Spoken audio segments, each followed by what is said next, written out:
Friends, welcome to my channel. ప్రాణాపాయ స్థితిలో ఉన్న వరలక్ష్మి గతం గుర్తుకొచ్చి విష్ణువుకి నిజం చెప్పేసిన వేదవతి. నిజంగానే వేదవతికి గతం గుర్తుకొచ్చిందా? ప్రాణాపాయ స్థితిలో వరలక్ష్మి ఎందుకుంది, అసలు ఏం జరిగింది అని మీరు తెలుసుకోవాలనుకుంటే వీడియోని తప్పకుండా లైక్ చేసి ఛానల్ని సబ్స్క్రైబ్ చేసుకొని పక్కనే ఉన్న గంట సింబల్పై ఆల్ అని క్లిక్ చేయండి. వైష్ణవి వెన్నెల వరలక్ష్మిని విష్ణుని ఒకటి చేయాలని ఇద్దరూ కలిసి ప్లాన్ చేస్తారు. ఇక వాళ్ళిద్దరూ కూడా ప్లాన్ చేసి విష్ణు వాళ్ళకి బొమ్మలు తీసుకొచ్చినప్పుడు నీ మీద మేము అలిగాము, ఎందుకు భోజనం చేసేటప్పుడు అమ్మ మీద అలా కోపడ్డావు, అలా ఎందుకు మాట్లాడావు అని పిల్లలిద్దరూ కూడా విష్ణువుని మీద కోపగించుకొని కూర్చొని ఉంటారు. అప్పుడే విష్ణు అయితే అది కాదమ్మా అని అంటూ ఉంటే, నువ్వు చేసింది తప్పు డాడీ, పాపం అమ్మ భోజనం కూడా చెయ్యలేదు, నువ్వు వెళ్ళి అమ్మకి భోజనం తినిపిస్తే తప్ప మేము నీతో మాట్లాడము అని పిల్లలిద్దరూ కూడా అంటూ ఉంటారు. అప్పుడే అజయ్ అయితే నీకు ఇలాగే జరగాలరా అని అనుకుంటూ ఉంటాడు మనసులో. నువ్వు నాకు ఇలాగే జరగాలని మనసులో అనుకుంటున్నావు కదా అని అజయ్ని చూసి అంటూ ఉంటాడు విష్ణు. తప్పదు కదరా, మరి నీ పిల్లలు భోజనం చెయ్యాలన్నా నీతో మాట్లాడాలన్నా నువ్వు వరలక్ష్మికి భోజనం తినిపించాల్సిందే. పిల్లల గురించి వరలక్ష్మిని ఇంట్లో ఉండనివ్వడానికి ఒప్పుకున్నావు, మరి ఇప్పుడు పిల్లలు చెప్పినట్టే చెయ్యాలి నువ్వు, లేకపోతే పిల్లల్ని తీసుకొని వరలక్ష్మి వాళ్ళింటికి వెళ్ళిపోతుంది. నువ్వు వాళ్ళింటికి వెళ్తే వరలక్ష్మి నిన్ను ఎలా ఆడుకుంటుందో గుర్తు చేసుకో అని అజయ్ అంటూ ఉంటాడు. అప్పుడే ఇక వరలక్ష్మి అన్ని పనులు చెప్తూ తనని తన కాళ్ళ కింద ఉండేలా చేసుకుంటుందేమో అని విష్ణు అయితే ఇక వరలక్ష్మికి భోజనం తినిపించడానికి ఒప్పుకుంటాడు. ఆ తరువాత భోజనం తీసుకొని వరలక్ష్మి బయట కూర్చొని ఉండగా అక్కడికి వెళ్ళి, భోజనం చేయకుండా ఇక్కడికి ఎందుకు కూర్చున్నావు, ఇదిగో తిను భోజనం అని తినిపిస్తూ ఉంటాడు. సడన్గా మీలో ఇంత మార్పు ఎలా వచ్చిందో అని వరలక్ష్మి అంటూ ఉంటుంది. అది అప్పుడప్పుడు అలా మార్పు వస్తుందిలే, నువ్వు భోజనం చెయ్యి అని భోజనం తినిపిస్తూ ఉంటాడు. అప్పుడు ఇక ధర అయితే వరలక్ష్మికి విష్ణు భోజనం తినిపించడం చూసి ఓర్చుకోలేకపోతుంది. అసలు వీళ్ళిద్దరూ ఏంటో నాకు అర్థం కావడం లేదు, నీ ముఖం చూడ్డానికి నాకు అసహ్యం కలుగుతుందన్న విష్ణు ఇప్పుడు వరలక్ష్మికి భోజనం ఎలా తినిపిస్తున్నాడో అని వరలక్ష్మి గురించి విష్ణు గురించి అనుకుంటూ ఉంటుంది. ధర అయితే ఇక ధర అలా అనుకొని వీళ్ళిద్దరిని నేను అస్సలు కూడా ఒకటి కానివ్వను అని చెప్పి ఇక వేదవతి దగ్గరికి వెళ్ళి, ఆంటీ చూసారా విష్ణుని ఎలా తన వైపుకి తిప్పుకుంటుందో, విష్ణు చేతే భోజనం తినిపించుకుంటుంది అని అంటూ ఉంటుంది ధర అయితే. అప్పుడే ఇక వేదవతి అయితే, ఏ ధర, నువ్వు ప్రతిసారి నా దగ్గరికి వచ్చి వరలక్ష్మి గురించి చెప్పొద్దు, ఇప్పటి వరకు నువ్వేదో మంచిదానివి అనుకున్నాను, కానీ నీ బండారం నాకు మొన్నే తెలిసింది.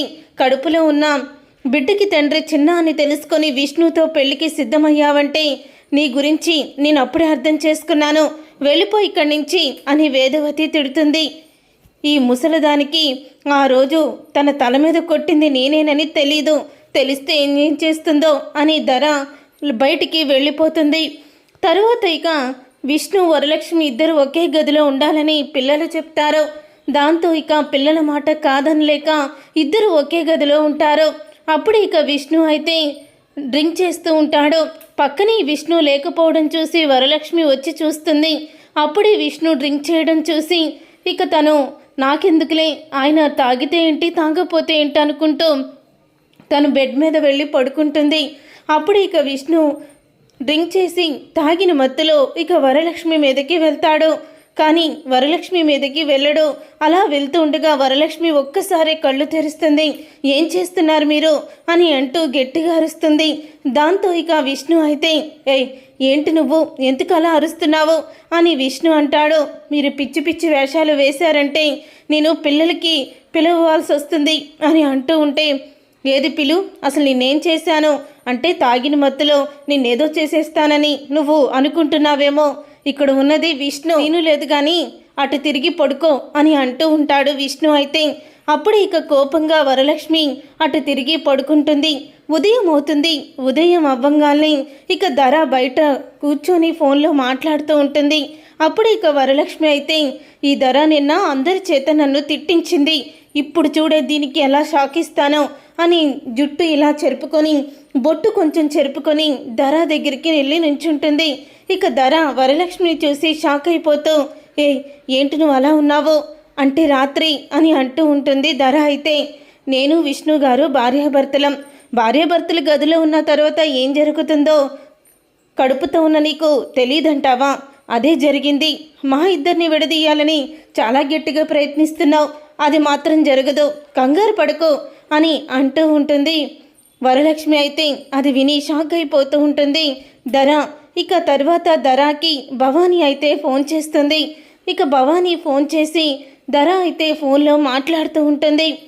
మొత్తానికి వేదవతి ఆంటీని ఆ రోజు చంపాలనుకుంది మనం, కారు డిక్కీలో పెట్టింది మనమే, కానీ ఇదంతా వరలక్ష్మి మీద నింద పడేలా చేశాం.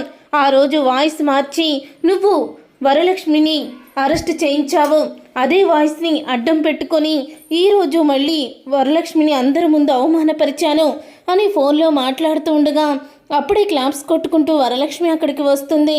వా ధర, ఏం ప్లాన్ చేసావు?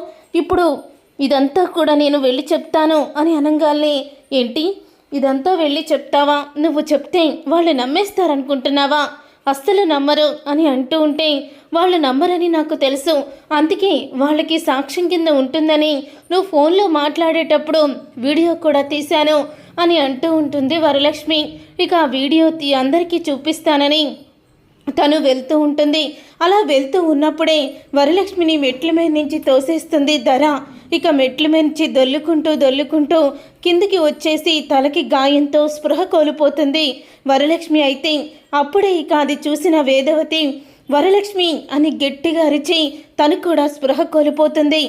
ఏంటి వేదవతి ఆంటీ నన్ను చూసిందా? చూసే ఛాన్సే లేదే, నేను తోసేసి పక్కకి వెళ్ళిపోయాను, అయినా ఈవిడ స్పృహ కోల్పోయిందేంటి అని అనుకుంటూ ఉంటుంది ధర. ఇక విష్ణు అయితే వరలక్ష్మిని హాస్పిటల్కి తీసుకువెళ్తాడు. తీసుకువెళ్ళిన తర్వాత అదే హాస్పిటల్లో వేదవతిని కూడా జాయిన్ చేస్తారు. ఇక అప్పుడే వరలక్ష్మి ఇంకా స్పృహలోకి రాదు. తన తలకి బలంగా గాయమైందని, తను ఇప్పుడప్పుడే స్పృహలోకి రాదని డాక్టర్లు చెప్తారు. తరువాత వేదవతి స్పృహలోకి వస్తుంది. వేదవతి స్పృహలోకి వచ్చి నాన్న విష్ణు, వరలక్ష్మి ఎక్కడుంది అని అడుగుతూ ఉంటే, అప్పుడే ఇక వరలక్ష్మి ఇంకా స్పృహలోకి రాలేదమ్మా అని అంటూ ఉంటాడు విష్ణు నీకు ఒక నిజం చెప్పాలి. ఆ రోజు ధర కడుపులో ఉన్న బిడ్డకి తండ్రి చిన్న అని నేను తెలుసుకున్నానని, ధరతో నీ పెళ్ళి ఆపేస్తానని ధర నన్ను తల మీద గన్ను తీసుకొని గట్టిగా కొట్టింది. కారు డిక్కీలో నన్ను పడేశారు. అప్పుడే వరలక్ష్మి తీసుకువెళ్ళి నా ప్రాణాల్ని కాపాడింది అని నిజం చెప్పేస్తుంది వేదవతి. అయితే ఆ నిజం తెలుసుకొని తప్పు చేశానని వరలక్ష్మి విషయంలో చాలా కుమిలిపోతూ ఉంటాడు విష్ణు. చూసారుగా ఫ్రెండ్స్, రాబోయే కథలో ఖచ్చితంగా ఇలాగే జరగబోతుంది. మరి ఇలాగే జరగాలని మీరైతే కోరుకుంటున్నారా? అయితే వీడియోని తప్పకుండా లైక్ చేయండి, షేర్ చేయండి, కామెంట్ చేయండి. వంటలక్క సీరియల్ అప్కమింగ్ ఎపిసోడ్స్ని టీవీలో కన్నా ముందుగా చూడాలనుకుంటున్నారా? అయితే వెంటనే ఛానల్ని సబ్స్క్రైబ్ చేసుకొని పక్కనే ఉన్న గంట సింబల్పై ఆల్ అని క్లిక్